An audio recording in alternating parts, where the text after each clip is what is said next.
Rochelle? Surprise! Nate!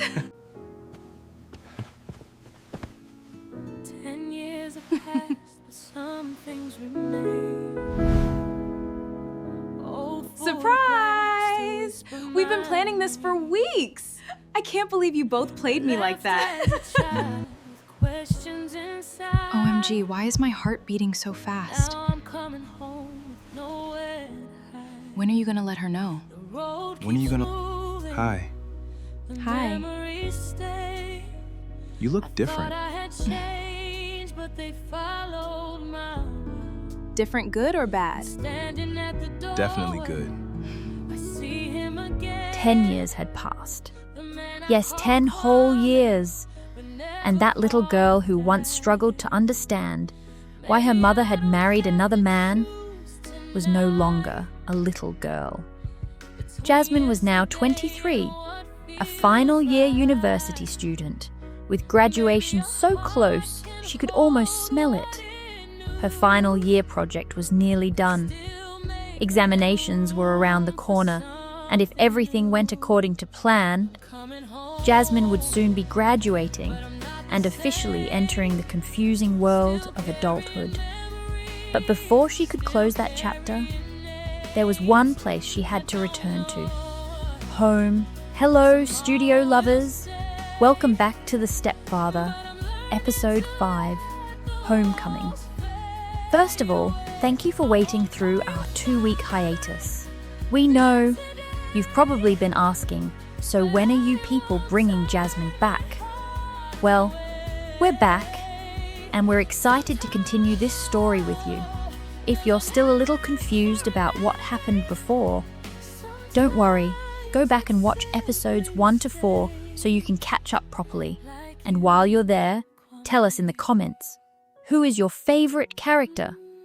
Is it Jasmine, Nate, Kwame, Amma, or perhaps Rochelle?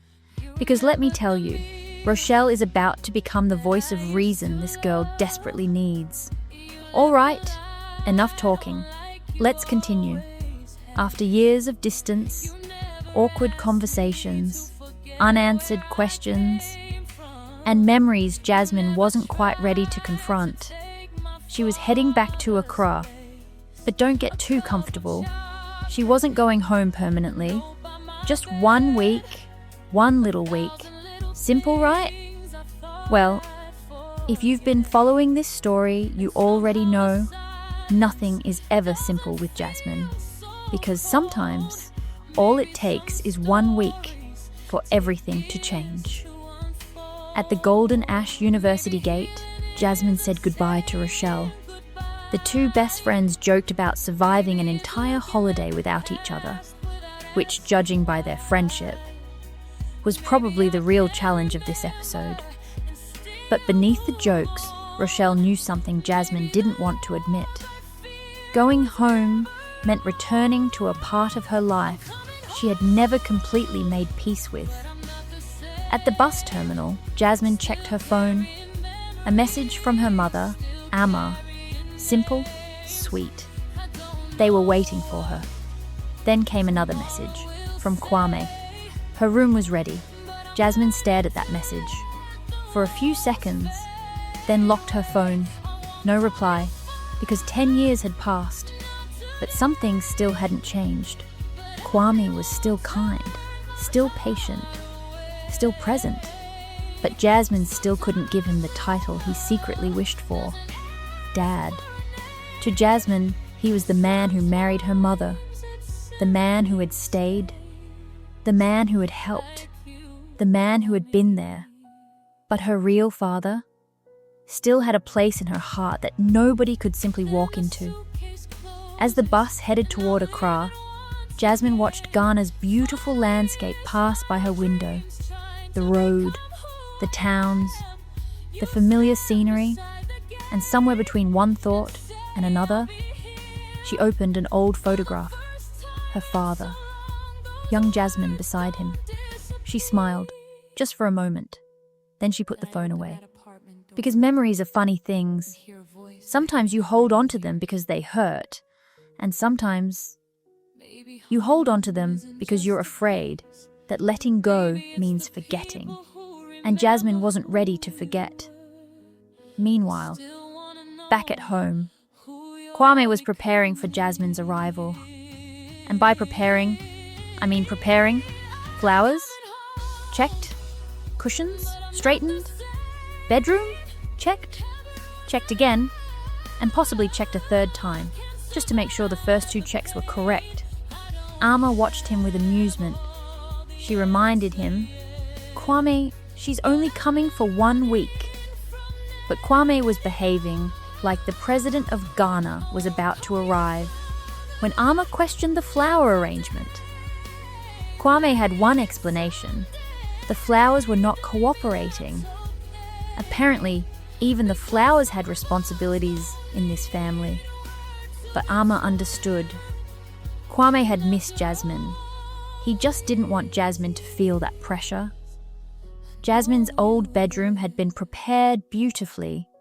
Her books were still there. Her photographs were still on the walls. And somehow, the room still felt like the little girl Jasmine used to be. Then Kwame noticed something. A photograph of Jasmine and her father.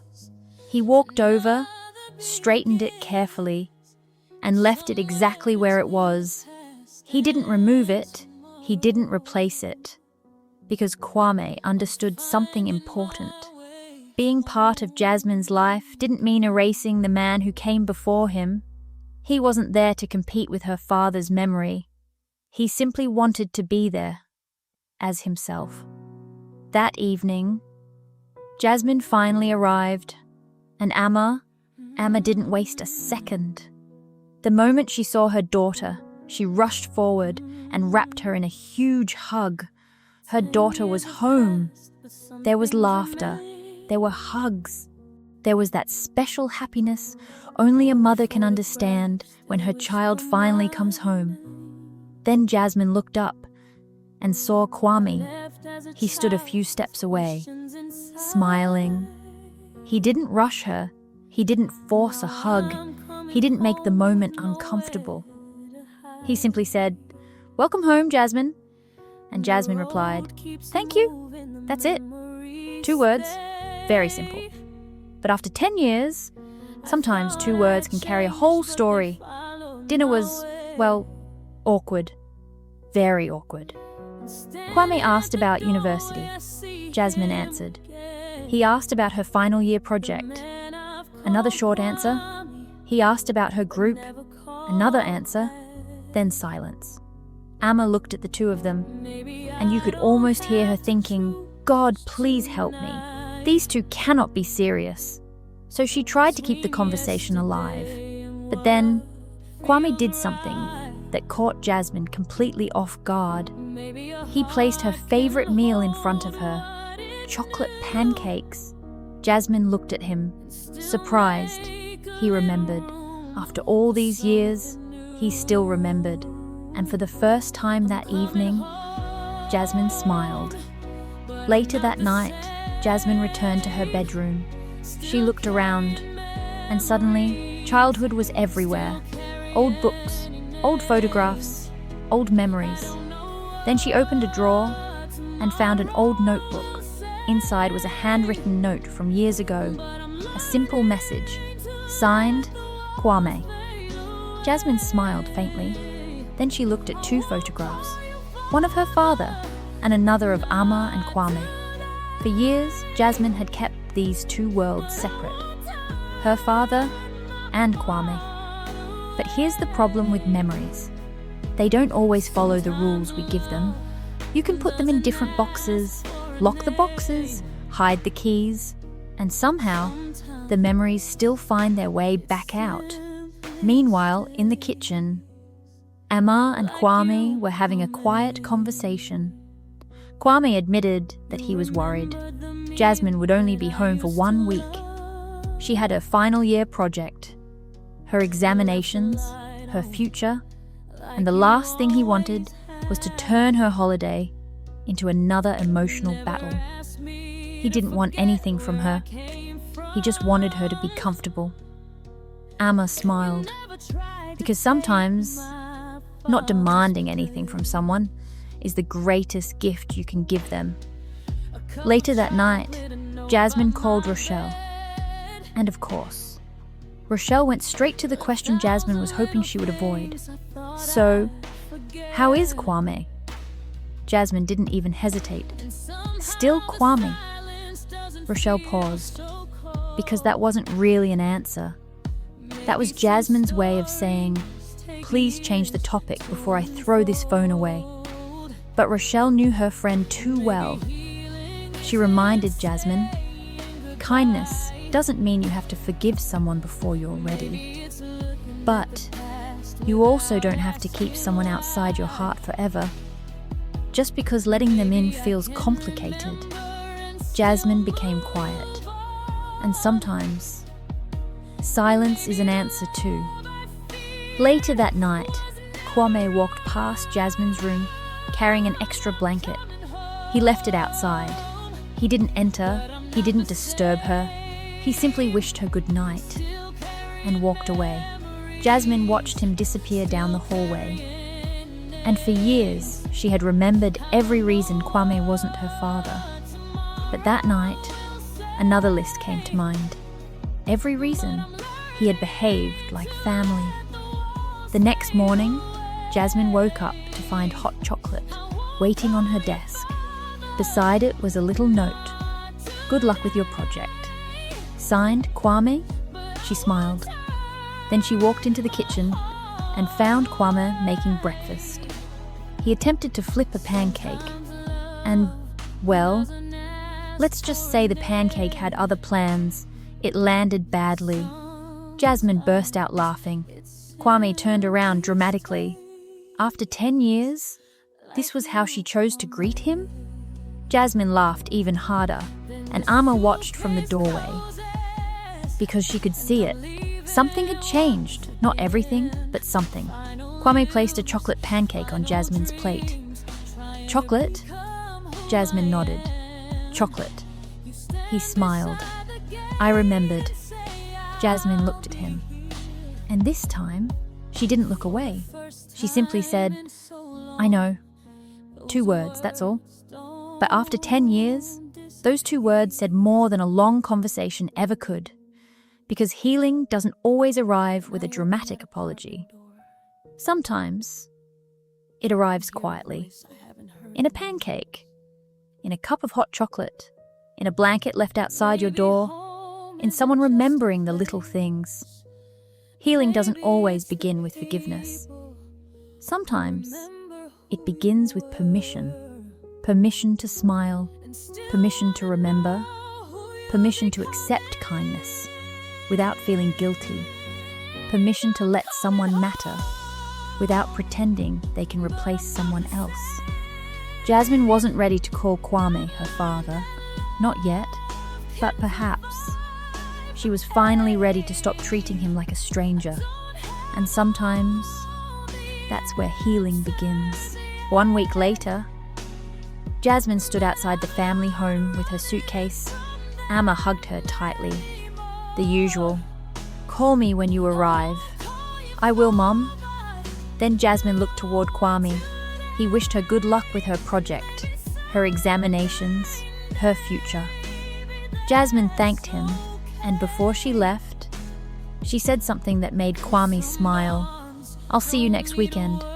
Kwame nodded. I'll be here. And this time, Jasmine believed him. But while Jasmine was heading back to university, someone else was heading back too. Someone she hadn't seen in a very, very, very long time. And trust me, this return was about to make things interesting. That evening, Jasmine finally arrived at the apartment she shared with Rochelle. She was exhausted. The suitcase dropped. The shoes probably wanted a holiday of their own. Jasmine called out, Rochelle? Nothing. She tried again. Rochelle? Still nothing. Now Jasmine was suspicious. She slowly walked toward the living room. Then suddenly, a familiar voice came from somewhere nearby. You took long enough. Jasmine froze. She turned around, and there he was. Nate, back from the United Kingdom, back in Kumasi, standing there with a backpack and a smile so big you would think he owned the apartment. Jasmine stared at him. For a moment, she couldn't believe it. Then her face lit up. Nate? And just like that, she ran toward him. The two old friends embraced like they had been waiting years for that exact moment. Then, Rochelle appeared from the kitchen, laughing, because of course. Rochelle knew everything. The entire surprise had been her idea. Jasmine looked at Rochelle, then Nate, then Rochelle again. She couldn't believe they had planned this behind her back. The three friends laughed together. For a moment, it felt exactly like old times. But there was one little problem. Nate wasn't looking at Jasmine quite the same way. He looked at her, then looked again. Because the Jasmine standing in front of him wasn't the little girl he remembered. She had grown. She had changed. She had become her own person. And perhaps Nate had changed too.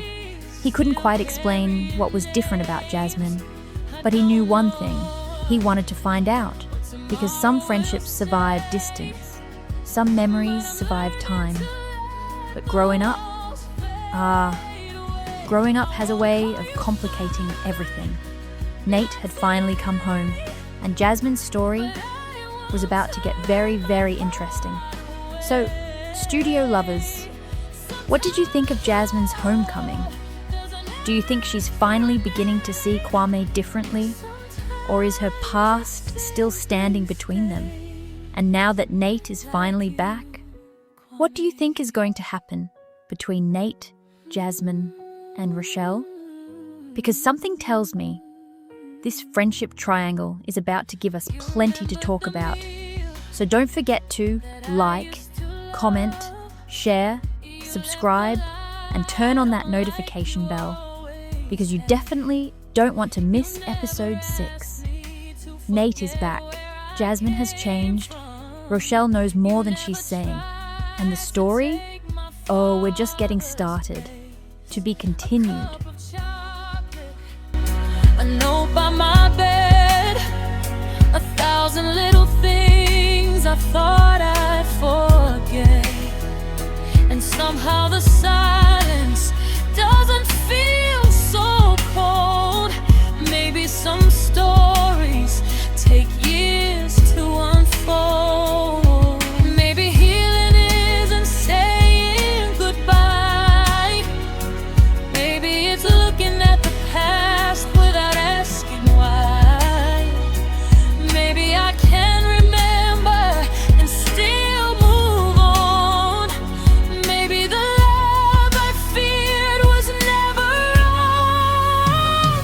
I'm coming home, but I'm not the same.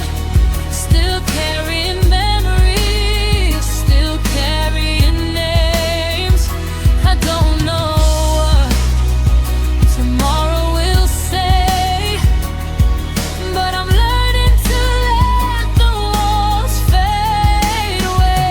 I won't call you father, not today, but I won't turn my heart away. Sometimes love doesn't ask for a name. Sometimes it simply stays like you, Kwame.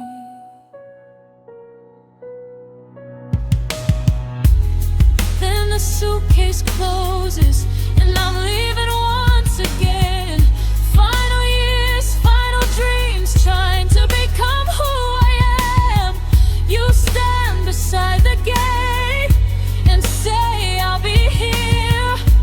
For the first time in so long, those words don't disappear. Then I open that apartment door and hear a voice I haven't heard in years. Maybe home isn't just a place. Maybe it's the people who remember who you were and still wanna know who you're becoming.